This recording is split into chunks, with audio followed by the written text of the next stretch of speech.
A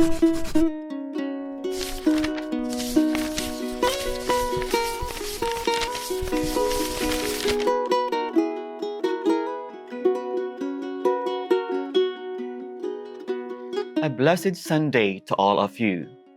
On this 25th Sunday in Ordinary Time, we will reflect on the Gospel of Matthew, chapter 20, verses 1 to 16, known as the Parable of the Generous Landlord.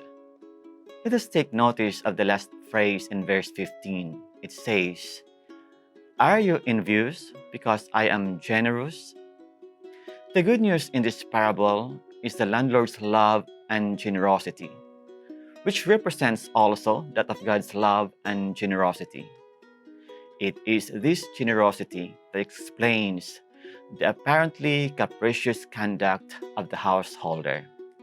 At first sight, it does seem unfair that all the workers were to receive the same wage, but when we understand his motive, we judge his conduct very differently. It is because he had pity on them that the owner called them to the vineyard in the first place, and it is because he has pity on them that he pays them all the full wage. There is nothing arbitrary in his conduct. It is the action of a man who is full of compassion. So too does God act, for God is all goodness and mercy. This is the message of the parable. The question in God's mind is not, how much do these people deserve? But rather, how can I help them? How can I save them before they perish? It's all about grace and blessings.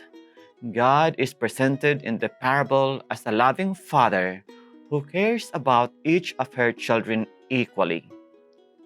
The challenge for us then is that we need to follow God's example and to show grace to our neighbor. When someone else is more successful than we are, let us assume they need the success. But we must not wish pain on people for the sake of fairness. We become envious of others because of our lack of generosity of heart. We also need to express our gratitude to God in our daily lives. God personally calls each of us to a particular ministry. He shows His care by giving us His grace and eternal salvation. All our talents and blessings are freely given us by God, so we should thank Him by avoiding sins, by rendering loving service to others, and by listening and talking to Him in our daily prayers. Always remember that we have a God that is merciful and generous. Let us always give Him praise and thanks. May God bless you as you go and shares with others the generous blessings you have received from God.